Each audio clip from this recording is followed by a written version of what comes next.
자, 오늘 어린이날이라서 좀 문자를 보냈거든요. 좀 아이들 데리고 와서 차려하는 부모가 됐으면 좋겠다 그러는데 어른들만 오셨군요. 그런데 저는 이 가정의 달이고 또 가정 주간이고 또 어린이날도 있고 어버이날도 있고 그래서 내일 모레 주일 설교도 로마서 강해를 잠깐 이제 다음 주로 연기하고 가정에 대한 설교를 하는데 특별히 우리가 가정을 위해서 기도하는 그 기도에 초점을 좀 맞췄어요. 왜냐하면 지금 제일 시급한 게 이제 기도인 것 같아요. 그래서 오늘 저녁에도 이 가정을 위해서 우리가 기도를 할 때 어떤 기도를 할 거냐. 주일날에는 자녀를 위한 기도 제목 이렇게 이제 준비를 했습니다.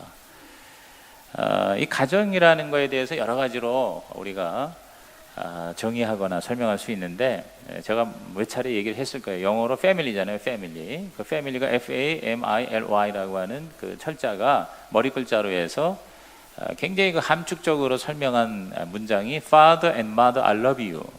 이러한 그러니까 Father의 F, 그 다음에 and의 A, Mother의 M, 그러니까 F-A-M, 그렇죠? I가 중간에 있고 그 다음에 F-A-M-I-L-Y, L이 love고 사랑한다는 거고 Y가 you란 말이에요. 그러니까 아빠 엄마 당신들을 사랑해요.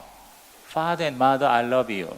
자, 이 정도 영어는 여러분이 다 하실 줄 알고 여러분을 내가 좀 인정해 드리겠습니다. 그래서 따라할 줄 알고 따라합시다. Father and Mother, I love you. 여러분 이것만 하나 여러분이 확실하게 기억을 해도요 사람들이 깜짝 놀랄 거예요. Father and Mother, I love you. 이게 가정이야. Father and Mother가 뭐예요? 부모 또 부부. 가정의 핵심은 부모와 부부예요. 그렇죠? 그게 다지 뭐. 그리고 자녀 입장에서 I love you.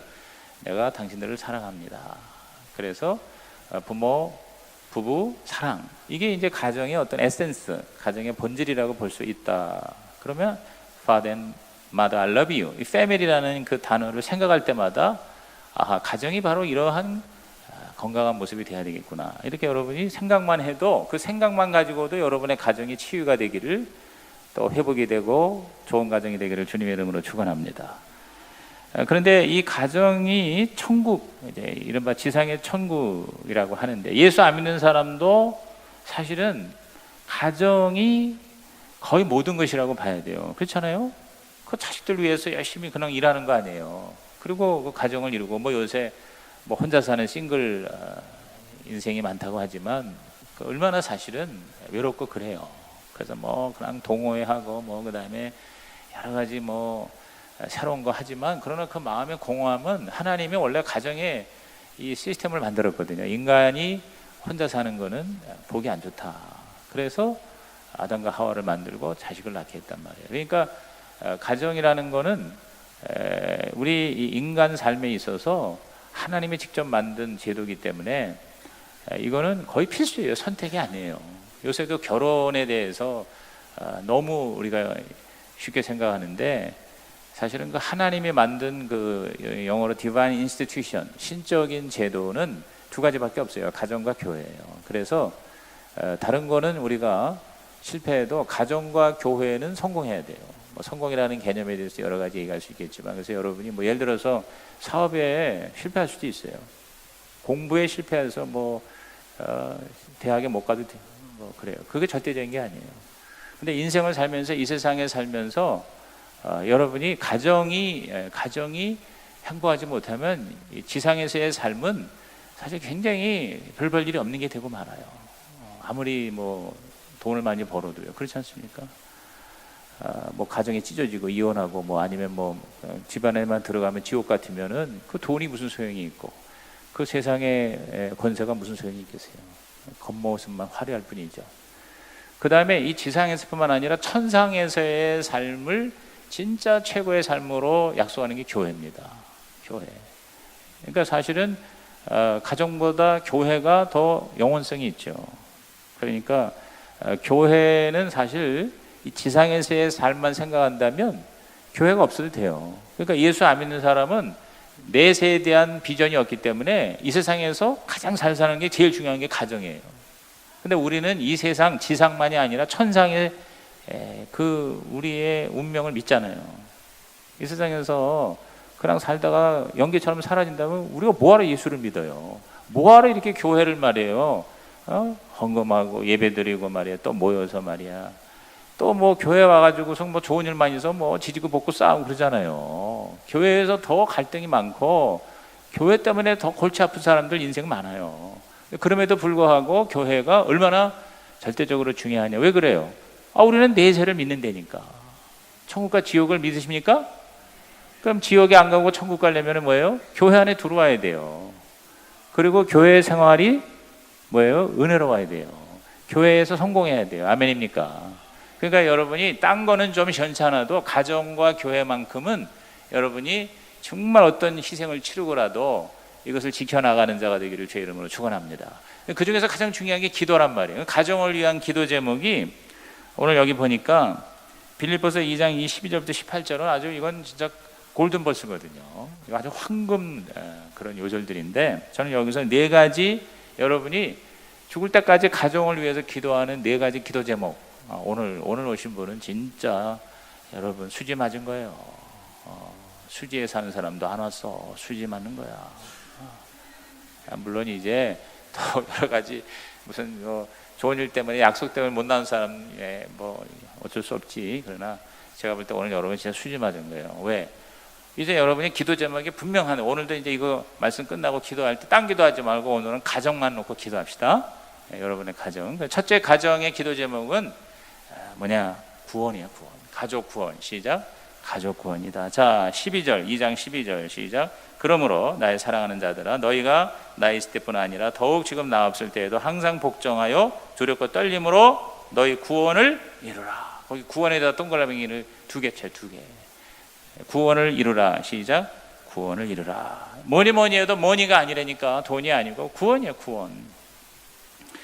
여러분, 구원이 바로 가장 중요한 가치예요. 최고의 성공은 구원받는 것이다. 믿으시면 아멘. 그런데 그 구원이 나만 구원받는 게 아니라 가족이 다 구원받아야 그게 최고지. 더 최고지. 그렇죠? 예. 그렇게 그 가족이 혈육인데 끊을 수 없는데 그 세월호의 아픔이 뭐예요? 내 자식이 거기 죽었어. 그러니까 이게 뭐냐면 일생의 업보란 말이에요. 그 정도로 이 가족 관계가 절대적인데, 그런데 세월호나 무슨 뭐 이 세상에서 죽는 게 아니라 지옥으로 떨어지는 거를 진짜 우리가 정확하게 알면은요, 정신이 번쩍 나는 거예요. 뼈 하나를 추려도 지금 아직도요, 세월호 지금 열심히 수색하는데 뼈 조각 하나 안 나왔어. 근데 오늘 속보에 보니까 사람 뼈가 하나 나왔대. 이게 돼지 뼈가 아니고 사람 뼈가 하나 나왔대. 이게 지금 뉴스 속보로 올라와. 지금 내가 오늘 YTN을 보고 있는데 거기 뉴스 속보하면서 세월호 그 배에서 사람 뼈로 추정되는 게 하나 나왔음. 여러분, 이게 가족이라는 게 이렇게 뭐냐면 결정적이고 절대적인 관계인단 말이에요. 그런데 구원을 못 받는다는 거는 지금 세월호에서 죽거나 그냥 뭐 이 세상에서 죽는 거하고는 전혀 뭐예요? 차원이 다른 엄청난 비극이라고. 그렇기 때문에 우리가 우리의 내 가족이, 내 혈육이, 내 부모와 내 배우자와 내 자식이 구원을 받는 것은 너무나도 중요한 기도 제목이다. 동의하십니까? 그러니까 우선 안 믿는 그 가족은 구원을 받도록 기도해야 되고, 여기서 구원을 이루라고 그랬거든. 받으라고만 하지 않고 이루라고 그랬어요. 이루라는 말은 구원을 완성시켜야 돼요. 구원을 지켜야 돼요. 여러분, 우리가 사도행전 16절 31절 말씀은 암송구절이죠. 시작. 이르되 주 예수를 믿으라. 그리하면 너와 내 집이 구원을 받으리라. 하나님의 약속이에요. 우리가 예수를 믿으면 구원을 받는데, 나만 구원하는 게 아니라 너와 내 집이라는 게 무슨 건물이 아니라 하우스홀드, 가족이란 말이에요. 그러니까 예수를 제대로 믿으면 가족이 구원받게 돼 있어. 그것이 시간이 좀 걸릴 뿐이니까 너무 조급하지 말아요. 여러분이 이 가족 구원을 위해서 너무 조급하면요, 정말 행복하기가 어려워요. 어떤 권사님이 평생을 남편 구원을 위해서 아주 지치고 답답해서 너무 억울해서 내가 더 많은 일을 주님 위해서 섬길 수가 있는데 이 남편 구원 문제 하나 가지고 내가 일평생을, 지금 저는 우리 뭐 딴 얘기할 거 없어. 우리 왕고모 김정순 권사, 천국 가신 그 권사님이 그 남편의 구원을 위해서 평생을 눈물로 기도했어요. 그래가지고 나중에 구원을 시켰는데 그 뇌출혈로 쓰러져가지고 반신불수가 돼가지고 그거 다 치닥거리 하다가 천국 보내고, 그리고 아주 정말 고생하고 애쓰고 그러다가 이제 천국을 가신 우리 그 권사님 생각이 나요. 우리 할머니가 생각이 나요. 근데 평생 남편 구원 그거 하나 때문에 여러분 희생을 치르는 그런 여자가 얼마나 많은지 몰라요. 근데 여러분 사실은 그 남편 한 사람을 구원하는 것이 그분의 사명일 수도 있는 거예요. 뭐 대단한 일을 해서가 아니라 그 한 사람을 구원하기 위해서 하나님이 택하셨을 수도 있는 거예요. 그러니까 우리가 내가 내 남편 한 사람 구원하기 위해서 하나님이 나를 쓰신다 이렇게 생각하면 너무 억울하거나 너무 불행하지 않을 것 같아요. 그러니까 우리가 끝까지 포기하지 않고 인내하고 기도하면 마침내 우리 가족이 다 구원을 받을 줄로 믿습니다. 왜냐하면 하나님이 약속하셨잖아. 그러니까 사도행전 16장 31절을 암송하면서 구원을 받으리라고 주 예수를 믿으면 너와 내 집이 구원을 받으리라는 이 말씀 붙들고 기도하면 마침내 온 가족이 구원받을 줄로 믿습니다. 우리 가족도 그렇고 수많은 가족이 한 사람이 예수 믿음으로 온 가족이 다 구원을 받았어요. 근데 구원받은 것으로 끝나는 게 아니라 구원을 이루라고 그랬어요. Work out your salvation 그랬어요. 이 구원을 이루라는 말은 뭐냐면 믿음으로 받은 구원을 순종으로 지키라는 거예요. 순종으로 완성하라는 거예요. 거기 앞에 복종이라는 말 나오잖아. 항상 복종하여 두렵고 떨림으로 구원을 이루라 그랬어요. 아, 나 이제 구원받았으니까 됐다가 아니에요. 여러분 구원은 전적인 은혜로 내가 믿음으로 구원을 받은 거지만 그 다음부터는 내가 이 구원을 위해서 피눈물 나는 그런 노력을 해야 돼요. 지키기 위해서. 그러니까 우리는 구원받기 위해서 내가 노력하는 게 아니라 구원받았기 때문에 노력하는 거예요. 여러분 이것이 기독교의 가장 큰 차이예요. 수많은 종교는 진짜 끔찍할 정도로 도를 닦아야 되고 선을 행해야 되고 그리고 나름대로 행함을 최선을 다해서 보여줘야 되는 건데 기독교는 그게 아니에요. 어떠한 행위로도 구원받을 수가 없어요. 오직 믿음으로. 그런데 구원받은 다음에는 뭐냐면 행함이에요. 구원받은 다음에는 구원받은 사람으로서 그 구원을 이루기 위해서 성화와 영화를 위해서 우리가 두렵고 떨림으로 복종하여 그랬어요. 복종하여 두렵고 떨림으로. 그러니까 이게 여러분 쉬운 겁니까? 복종하는 거, 두렵고 떨리는 거, 이게 지금 얼마나 심각하고 진지하게 내가 받은 구원을 지켜나가야 할 것인가를 암시해 주잖아요. 그러니까 난 뭐 구원받았으니까 하면서 이거 엉터리가 많은 거예요. 진짜 구원 못 받은 사람이 여러분 구원받았다고 그러면서 자기 마음대로 사는 사람은 나는 구원 못 받을 확률이 99%라고 생각해요. 진짜 구원받았다면요 끊임없이 고민하는 거예요. 끊임없이 사실은 어떻게 보면은 갈등하고 괴로운 거예요. 왜? 이 구원을 내가 받은 게 너무 확실한데 그 구원받은 사람답지 못하게 구원받은 사람답게 살지 못하는 내가 너무 기가 막힌 거야. 그래서 오라 나는 곤곤차로다. 이 상황에만 모여서 누가 나를 건져내랴. 이렇게 탄식하고 이렇게 내가 밤에 잠을 못 자고 이렇게 내가 내 안에 살아있는 그 구원받은 양심이 나를 찌르는 것이 견디지 못해서 여러분 눈물을 흘리는 게 그게 바로 뭐냐면 진짜 구원받은 증거예요. 그러다가 성령님이 역사하셔서 그 차원을 뛰어넘는 거예요. 할렐루야. 립업이라고 그래. 립업. 영어로 립업. 이게 믿음으로 이렇게 단계마다 뛰어 올라가는 거예요. 그러면서 점점 우리 구원이 하나님의 원래 의도하신 모습으로 완성이 돼가는 거예요. 아멘입니까? 예수님의 장성한 분량이 이른다. 예수님을 닮아간다. 그런 게 다 그거예요. 그래서 시편 119편 9절에 청년이 무엇으로 그의 행실을 깨끗게 하리까 주의 말씀만 지킬 따름인데 여러분 이 청년이라는 게 무슨 뭐 청년부의 청년만을 말하는 게 아니에요. 우리가 예수 믿은 지 얼마 안 되는 이런 미성숙한 우리 그리스도인이 주의 말씀을 지킴으로 어떻게 해요? 성숙해진다. 그러니까 우리는 구원을 받았기 때문에 말씀을 순종하는 거예요. 말씀 순종하는 게 쉬운 게 아니잖아요. 말씀대로 어떻게 살겠어요? 사실은 불가능한 게예요.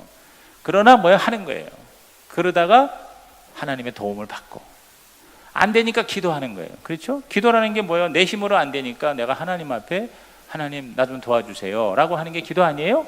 그러니까 기도한다는 건 그 사람이 지금 구원받았다는 증거예요. 할렐루야.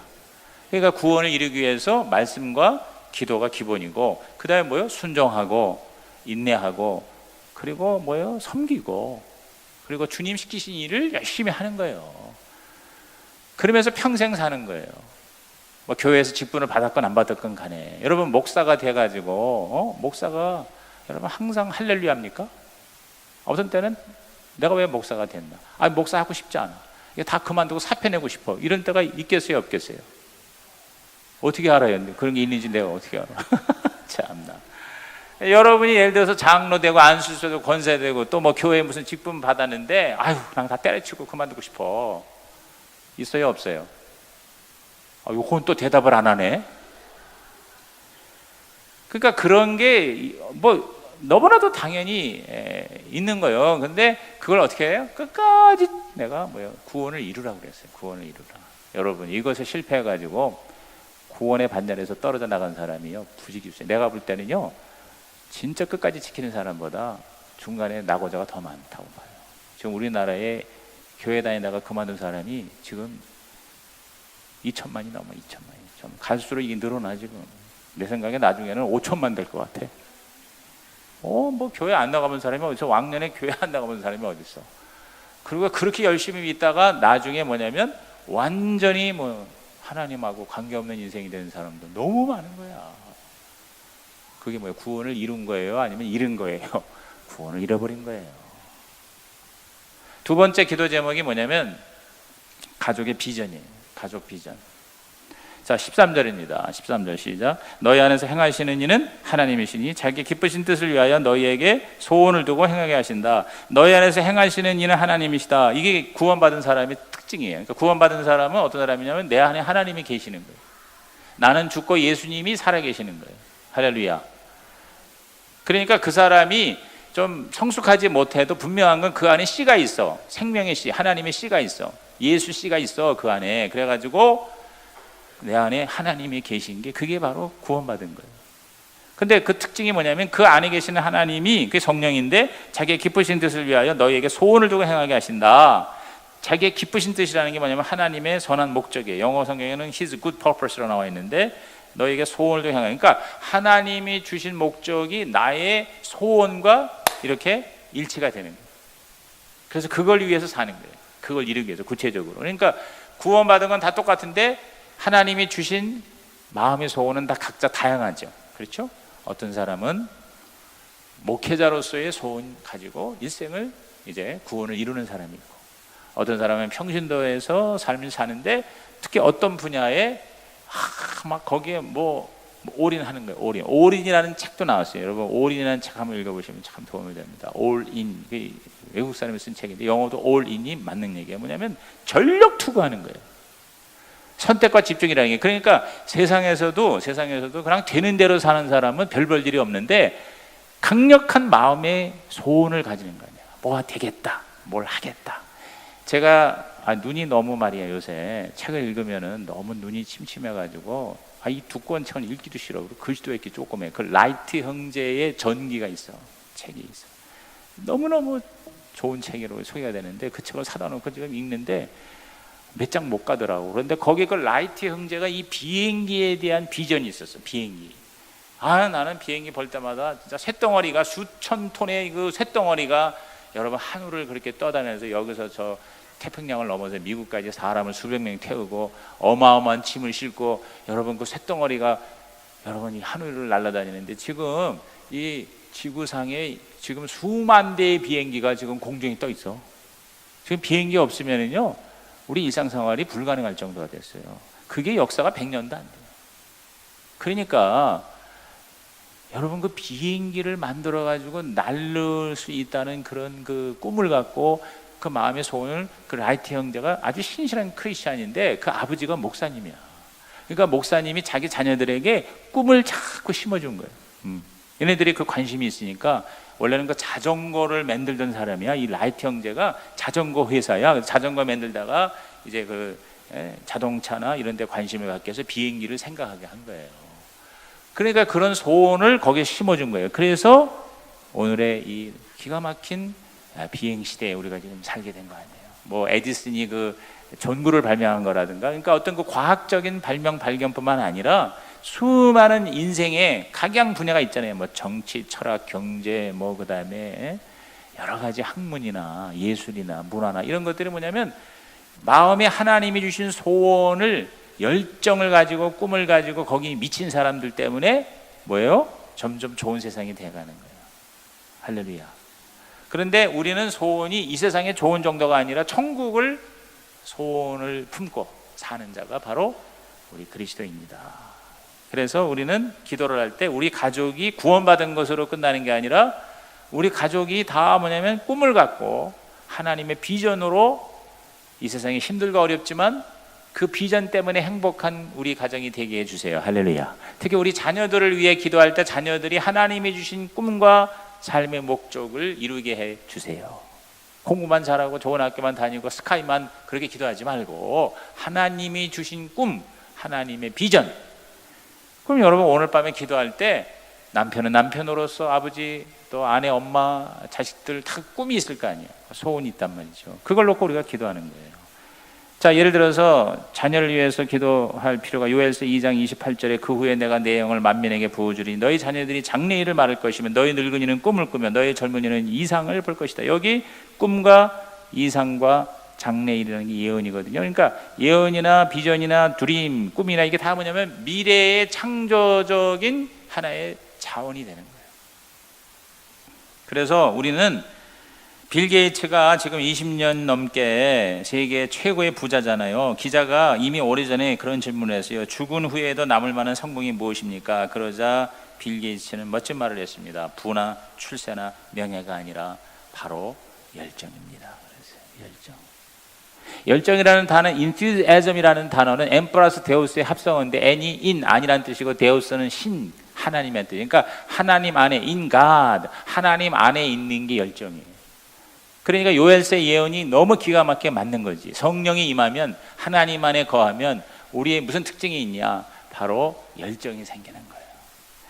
전도를 열심히 하는 사람이 성령 받은 사람인 이유가 뭐냐면 성령 안에 있으니까 거기에 뭐냐면 열정이 생기는 거예요. 할렐루야. 열정. 그러니까 성령을 받은 사람이 뭔가 열정이 있는 거예요. 열정. 꿈이 있는 거예요. 그래서 우리 조영계 목사님이 맨날 하는 말이 Visions and dreams are the language of the Holy Spirit. 저는 그 CGI 세미나 할 때마다 조 목사님의 그 영어로 하는 그 강의와 설교 중에 지금 귀에 남는 건 그거밖에 없어.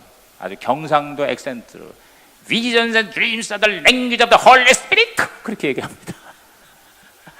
꿈과 비전은 성령의 언어다. 시작. 꿈과 비전은 성령의 언어다. 멋있는 말이에요. 그러니까 고수가 그런 말을 하는 거예요, 사실은. 세계 최대의 교회의 그 꿈을 꾼, 그 불광동의 그 천막에 가만히 깔고, 성도는 5명도 안 돼. 개구리가 한 15마리, 개구리가 이렇게 와서 앉아 있었대. 개구리 성도들을 놓고 거기서 가만히 깔고 천막을 친 교회지만 그 목사님의 마음에는 성령이 주시는 그 꿈이 내가 세계 최대의 교회를 목회를 하겠습니다. 다 미쳤다. 그래서 그 자를 가지고 영락교회 가서 이렇게 제때 그 전도사 시절에 그래서 그 영락교회 그 관리인이 와가지고 지금 뭐 하고 있냐니까 나 이거 지금 재고 있다고. 왜 재고 있냐니까 이거보다 더 큰 교회를 내가 목회를 하려고 그럽니다. 그러니까 지금 교회 몇 명 모이냐니까 5명 모입니다. 교회가 어디냐? 저 불광동에 천막 치고 가만히 깔고 있습니다. 그랬더니 혀를 찼다는 거 아닙니까? 왜 미친놈이 와가지고 자아를 가지고 성전을 재고 앉았냐 이거야. 근데 여러분 그 뭐예요? 그 열정과 그 비전이 이루어진 것이 오늘 저와 여러분의 참 현장 아닙니까? 그러므로 우리 가족의 그 기도를 위해서는 꿈을 놓고 기도하시기를 제 이름으로 축복합니다. 요새 우리가 이 꿈이 많이 사라졌잖아요. 꿈이 망가지고요, 상처받았잖아요. 이것이 회복되게 해달라고. 근데 그 꿈이라고 하는 것이 무슨 대단한 일을 하는 그것만이 아니라 무슨 최고가 되겠다 이런 것보다도요, 저는 여러분이 세상의 빛이 되라는 거예요. 빛이. 자, 15절 보세요. 15절에 보면은 빌립보서 2장 15절 시작. 이는 너희가 흠이 없고 순전하여 어그러지고 거스르는 세대 가운데에서 하나님의 흠 없는 자녀로 세상에서 그들 가운데 빛들로 나타내자. 자, 세상의 리더가 될 수밖에 없다는 거예요. 그러니까 우리가 이 꿈이라고 하는 거는 세상의 어둠을 밝히는 빛이다. 다시 말해서 유익하게 하는 자가 그 꿈이죠. 라이트 형제가 비행기를 발명하고 에디슨이 전구를 발명했다는 것은 바로 뭡니까? 인류에게 굉장히 좋은 일을 한 거잖아요. 유익을 주는 거예요. 그러니까 이 꿈이라는 거는 히틀러나 김정은이나 무슨 이렇게 내가 말이야 세계를 제패해가지고 권력자가 되겠다, 이거는 사실은 그건 야망이지 그건 비전이 아니니까. 야망과 비전의 차이가 뭐냐, 두 가지 저는 차이점이 있다고 생각해요. 첫째, 그 소스가 하나님이냐 아니냐. 둘째는 그것이 우리 인간들을 위해서 선한 것이냐, 좋은 것이냐, 유익한 것이냐, 아니면 이것이 해악이 되는 것이냐. 해가 되는 건 야망이죠. 하나님한테 안 나온 건 야망이죠. 그렇죠? 사탄이 줄 수도 있어요. 내 욕심이 꿈이라고 비전이라고 하는 걸로 포장이 돼가지고 나타날 수도 있어요. 그렇죠? 종이 한 장 차이입니다, 사실은.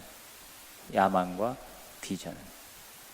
그래서 목회도 사실은 야망으로 하는 경우가 많습니다. 그런데 하나님이요 그걸 이용하시더라고요. 그래서 하나님 나라에게는 유익을 했는데 자기에게는 결국 유익이 안 될 경우가 많다는 거죠. 자기가 망가지는 거예요. 자기 가정이 망가지고 다 망가지는 거예요. 그런데 하나님은 손해를 안 난다니까. 인간이 야망 때문에 교회가 자꾸 분열되잖아요. 지금 우리나라도 교단이 말이에요, 장로교 말이 200몇 개의 교단이. 그건 사실은 그건 야망이거든요. 하나님의 꿈은 하나 되는 거라고요. 분열이 아니에요. 그런데 분열이 되면서 그러나 하나님은 손해를 안 보셔. 분열이 돼가지고 더 구원받은 사람이 많아졌어. 그런데 뭐냐면 분열하는 우리는 괴로운 거야. 그것 때문에 싸우고 상처받고 그것 때문에 얼마나 여러분 고통이 있어요. 그러니까 우리가 하나님도 영광이 되고 우리에게도 유익이 되려면 야망이 아니라 뭐예요? 꿈과 비전이 저와 여러분에게 우리에게 임하시기를 주의 이름으로 축원합니다. 그러니까 이걸 우리에서 기도하는 거예요. 그러니까 우리 자녀를 위해서 하나님, 우리 자녀가 좋은 꿈을 꾸게 해주세요. 그 비전을 이루게 해주세요. 돈만 많이 버는 게 아니라 돈 벌어서 우리 빌 게이츠처럼 많은 좋은 일을 하게 해주세요. 할렐루야. 이게 이제 어디로 연결되면 세 번째 우리의 기도 제목은 가정을 위한 기도 제목이 가족의 명예입니다. 명예를 위해서 기도합시다. 자, 16절입니다. 빌립보서 2장 16절 시작. 생명의 말씀을 밝혀 나의 다름질이 헛되지 아니하고 수고도 헛되지 아니하므로 그리스도의 날에 내가 자랑할 것이 있게 하려 함이라. 자, 자랑할 것, 거기에 밑줄치세요. 자랑. 그러니까 자랑하는 것이 나쁜 게 아니에요. 우리가 자랑할 만하다는 건 굉장히 좋은 그러한 태도예요. 하나님이 그렇게 우리에게 성경으로 주셨잖아. 그러니까 내가 잘 살아야 되겠다. 내가 정말 꿈을 이루어서 하나님한테나 사람한테나 내가 자랑스러운 존재가 돼야 되겠다 하는 이런 마음을 갖는 거는 좋다, 나쁘다? 좋다예요. 바울이 그래서 여러분, 바울이요, 사도 바울이 그렇게 희생하면서 살았지만 그러나 그는 항상 이 명예를 생각한 거예요. 자랑할 거를 생각한 거예요. 그리고 헛수고가 되지 않도록 기도했어요. 그리스도의 날에 자랑할 것. 그다음에 주시세요. 그리스도의 날이 뭐냐면요, 심판 때, 주님 다시 오실 때, 우리에게 말하면 죽을 때, 내가 죽을 때 그게 천국 가는 거거든요. 내가 하나님 앞에 설 때, 그때 내가 부끄러움이냐 자랑이냐. 여러분, 이거 굉장히 중요한 거죠. 부끄러움이냐 자랑. 그러니까 부끄러움이 안 되려면 죄를 짓지 말아야 되고 좋은 일을 많이 하면 자랑이 되죠. 그렇죠? 나중에 부끄러운 게 다 드러나면 구원은 받지만 구원을 못 받을 정도로 하나님을 대적하면 그건 뭐 말할 것도 없죠. 그런데 구원은 받았지만 부끄러운 구원일 수가 있어요. 근데 성경은 부끄러운 구원이 되지 말고 자랑스러운 구원이 되기를 하나님은 원하신다. 아멘. 이걸 위해서 우리가 기도해야 되잖아요. 우리 부모를 위해서, 또 배우자를 위해서, 자식을 위해서 기도를 해야 되죠. 저는 그런 창세기를 읽으면서 노아의 방주를 지은 사람들이요, 노아가 방주를 지을 때 노아하고 자기 자식들하고 이제 8명이거든요. 그래서 여러분이 그 한자 보면은 이 배 선자가 거기 보면은 8자가 나와요. 입구자 8자가 나옵니다. 그 기억하시죠? 이렇게 그건 무슨 그걸 그러는 거죠? 이 앞에 있는 거. 그게 배야, 배. 그 배 안에 팔이 있고 이 밑에 입구자가 있어. 그것이 바로 배라는 그런 의미인데, 근데 그 집 안에 8명의 입이 있단 말이야. 그러니까 그러면 노아의 방주가 8명이 거의 구원받았거든요. 근데 저는 8명이 그 방주를 지었다고 생각하지 않아요. 많은 사람을 노아가 고용을 했을 거라고. 특히 목수, 그다음에 뭐 하여튼 뭐 그 당시에 일하는 사람들을, 그래서 내가 볼 때 한 몇천 명이 달라붙어 가지고 그 방주를 지었지. 그 8명이 그걸 어떻게 지어? 8명 중에서도요, 절반은 여자야. 그걸 어떻게 지어 그걸? 그 모든 동물을 말해, 그거 암수 말해 2쌍씩 7쌍씩 그거 끌어다가 거기다 집어넣어야 되는데, 그리고 그 1년 한 몇 개월 동안 그 안에 있었는데 그거 양식을 거기다 다 넣어야 되는데 어마어마한 배, 이게 미식 축구장보다 더 큰 배예요. 그걸 지으려면 많은 사람들이 그 배를 지었을 거라고 봐요. 그런데 막상 구원을 받은 사람은 8명이에요. 방주는 지었는데, 일은 열심히 했는데, 여러분 어떻게 됐어요? 부끄러운 것이 된 거예요. 오늘날도 교회를 건축하는 사람은 있어도 구원하고 거리가 먼 사람들이 있을 수 있다는 거예요. 교회를 다니면서 굉장히 일을 많이 한 것 같은데 사실은 뭐냐? 하나님의 상급과 하나님의 자랑과 교회의 자랑하고는 관계없는 인생이 될 수가 있다 없다? 있다는 거예요. 그래서 어느 분이 추정하기를 교회 성도의 80%가 진짜 하나님이 주신 목적을 이루지 못하는 채 교회를 다니고 있다, 그런 얘기를 하는데, 이게 이제 팔레트의 법칙이라고 그래가지고 20-80의 법칙이 어디나 다 이게 적용이 되더라고요. 그러니까 이 개미가 다 열심히 일을 하는 것 같지만 사실은 20%밖에 일하는데 80%는 놀고 먹는데요.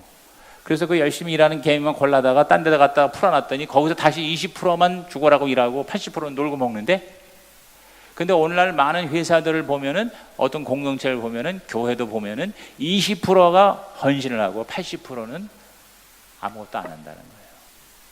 그리고 설상 또 모든 게 다 그래요. 모든 매출에 보험회사가 이제 보험 에이전트가 가서 이제 매출을 올리잖아요. 20%가 80%의 매출을 올린대요. 80%가 20% 가지고서 씨름한다는 거예요. 우리 대한민국의 세금도 20%가 80%를 내는 거예요. 지금 모 후보가 계속 얘기하는 게 뭐냐면, 지금 우리나라에서 세금을 내는 사람은 5천만 중에 2,500만밖에 안 돼요. 나머지는 세금 안 내. 왜? 너무 수입이 없어서. 근데 지금 계속 공약을 뭐냐면 점점 복지를 지금 늘린다는 거 아닙니까? 여러분 지금 우리가 한 400조 이제 육박할 거라고, 300 몇십 조인데 지금 절반이 뭐냐면은, 여러분 다 아시다시피 뭐예요? 복지예요. 복지 예산이에요. 다 그냥 갖다 풀어주는 거예요 이게. 그러면 그 돈은 그럼 어디서 나오는 거예요? 세금 낸 사람에서 나오는 거 아니에요. 그러니까 돈 많이 번 사람 세금 걷어다가 못 버는 사람 가서 도와주는 게 그게 복지 아니에요? 복지의 기본 개념이. 그러니까 우리나라가 모르는 게 굉장히 많은데, 우리가 몰랐던 게 많은데요, 세금을 다 내는 줄 아는데 세금 내는 사람이 절반밖에 안 된다는 거예요. 그런데 실제로 제대로 세금을 내는 사람은 한 20%가 세금 내서 80%를 먹여 살리는 게 그게 현실이에요. 그렇죠? 근데 그게 바로 팔레트 법칙이라는 거예요. 그러니까 우리는, 저와 여러분은 20%의 영광과 자랑이 되시기를 주님의 이름으로 축원합니다. 오늘 여러분이 이 넓은 성전에 이렇게 오신 여러분이야말로 이제 그렇다고 볼 수도 있겠죠. 근데 그것이 굉장히 성경에서 여러 군데에서 그거를 격려를 하더라고요. 자, 고린도전서 9장 25절 읽어볼까요? 이기기를 다투는 자마다 모든 일에 절제하나니 그들은 썩을 승리자의 관을 얻고자 하되 우리는 썩지 아니할 것을 얻고자 하노라 그랬어요. 그러니까 예수 믿고 우리 그리스도인이, 특히 우리 가정이 여러분을 위해서 기도할 때 우리 자녀들이 정말 머리가 되고 꼬리가 되지 않게 해달라. 그게 바로 명예거든요. 그렇죠? 영광스러운 자랑이 되게 해주세요. 간증거리가 되게 해주세요. 이왕이면 빛이 되게 하시고 소금이 되게 해주세요. 리더가 되게 해주세요. 사명이죠, 사명. 그러니까 무슨 일을 하든지 돈벌이를 하는 거 아니라 사명이 될 때 그게 진짜 성공이다. 그래서 저와 여러분께서 앞으로 우리 가정이나 우리 모든 사람들이 진짜 어디에다가 내가 올인할 거냐, 어디다가 내가 더 투자할 거냐, 이런 생각을 할 때 저는 아주 쉽게 저는 3 플러스 10을 요새 생각을 해요. 아주 쉽게 얘기하면 첫째가 십계명입니다. 저는 우리 예수 믿는 사람이 십계명을 지켜서 구원받는 건 아니에요. 그런데 구원받은 사람이 항상 염두에 두고 그 하나님의 그 어떤 삶의 법칙으로 기본으로 준 법이 뭐냐면 저는 십계명이라고 생각하거든요. 근데 십계명을 가만히 제가 이렇게 요새 묵상을 하는데 십계명이 1계명부터 4계명은 하나님과의 관계고 그 다음에 5계명부터 10계명 6개의 계명은 인간관계거든요. 그래서 수직과 수평의 만남이거든요. 그렇죠? 그거 정도 알죠? 근데 여러분 참 신기한 게 십계명의 앞부분도 하지 말라는 게 4개 중에 3개고 하라는 게 1개예요. 그렇잖아요. 응? 나 외에 다른 신을 두지 말라. 우상을 섬기지 말라. 내 이름을 망령되이 일컫지 말라. 자, 말라 하다가 4번째가 뭐냐면 안식일을 거룩히 지키라. 그 다음에 5계명이 뭐냐면 내 부모를 공경하라. 하라는 게 딱 하나야. 그런데 나머지 몽땅 5개는 하지 말라야. 뭐예요? 살인하지 말라, 간음하지 말라, 도둑질하지 말라, 이웃을 탐내지 말라, 거짓 증거하지 말라. 말라죠?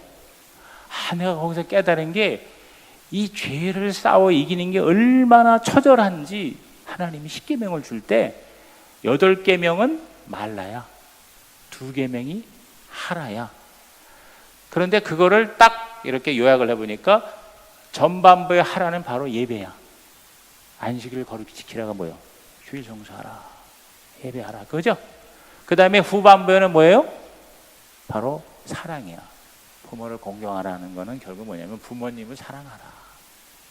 예배와 섬김, 공경이라는 게 말과 이런 게 아니라 부모님을 내가 뭐냐면 섬기는 거잖아요. 그렇죠?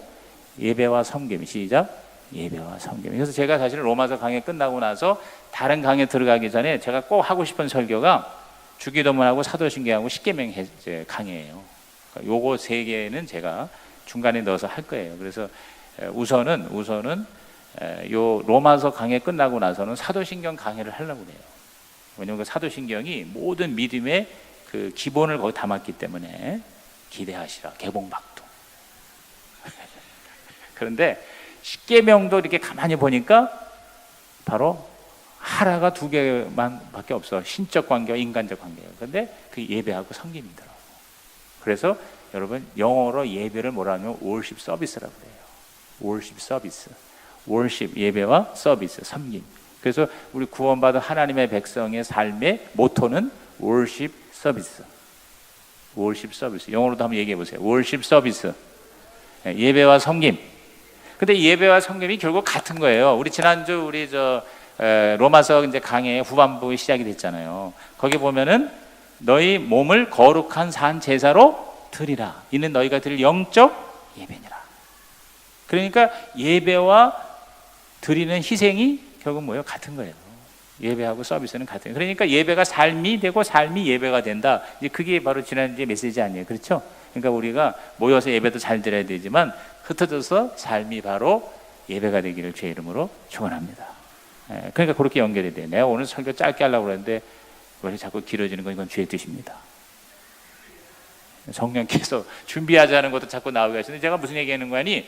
아주 복잡하게 생각하지 말고 저와 여러분이 명예로운 그러한 그 구원받은 삶을 우리 가족이 되려면 3가지를 목숨 걸고 지키자는 거예요. 3가지. 첫째가 뭐냐면 주일 성수예요. 맞다. 10계명이에요. 10계명. 10계명이 이제 주일 성수 거기 들어가잖아요. 그 다음에 2번째가 11조예요. 11조. 이 11조는 물질 관계에서 하나님의 그 어떤 그 마지노선으로 그 복을 우리가 망가뜨리지 않게 하는 것이 11조잖아요. 근데 11조가 현찮은 사람들이 대개 보면은 물질 생활에서 항상 문제가 생기더라고요. 내가 보니까. 뭐 그렇지 않은 경우도 예외적인 건 있어요. 그런데 거의 대개가 뭐냐면 이 10의 1조가 기본적인 하나님의 공급의 가장 그 원천적인 통로가 되는구나. 그래서 이제 물질 관계. 그 다음에 3번째가 뭐냐면 십자가입니다. 십자가. 그래서 내가 3 플러스 11을 얘기한 거예요. 그러니까 3의 10. 첫째, 10계명. 따라합시다. 10계명, 11조, 십자가. 십자가가 뭐냐면 사명이에요. 십자가가 뭐냐면 하나님이 나에게 시키신 그런 일이죠. 내가 날마다 지고 가야 하는 십자가, 내가 이건 마땅히 해야 되는 거라고. 누구에게나 다 십자가가 있어요. 그렇죠? 그러니까 그 세 가지로 요약이 되는 것 같아요. 제가 볼 때는. 그렇게 한번 연결을 해서 여러분이 명예로운, 그러니까 우리 자녀들이 여러분 기도할 때 하나님 십계명을 지키게 해주시고 11조를 평생 잘 드리게 하시고, 그래서 물질적으로도 하나님 공급하게 하시고, 그리고 이 내 자녀의 십자가가 있습니다. 하나님 그 십자가를 날마다, 사명이죠, 지고 갈 사명을 하나님 주세요. 마지막 네 번째 기도 제목은 가족 행복입니다. 이거는 믿지 않는 사람들 다 원하는 바니까. 근데 놀랍게도 하나님은 우리에게 가족의 행복을 위해서 약속을 해주셨어요. 자, 17절과 18절 마지막 부분 시작. 만일 너희 믿음의 재물과 섬김 위에 내가 나를 전제로 드릴지라도 나는 기뻐하고 너희 무리와 함께 기뻐하리니 이와 같이 너희도 기뻐하고 나와 함께 기뻐하라. 기뻐하라는 말이 4번이나 나와요. 한 문장에.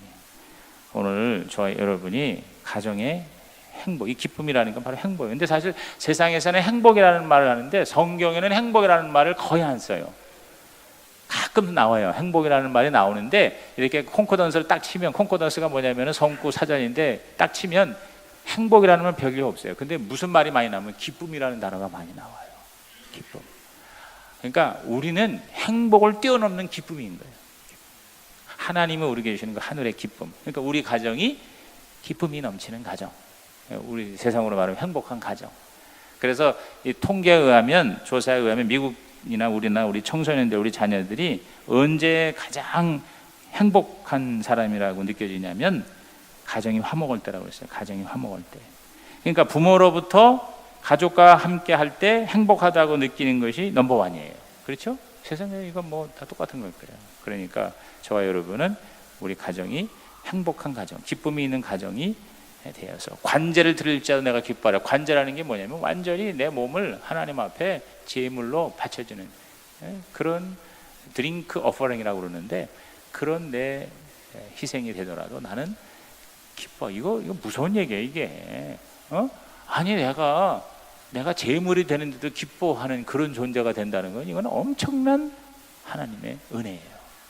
우리의 가정이 바로 이러한 행복한 가정이 되기를 주님의 이름으로 축복합니다. 우리 찬송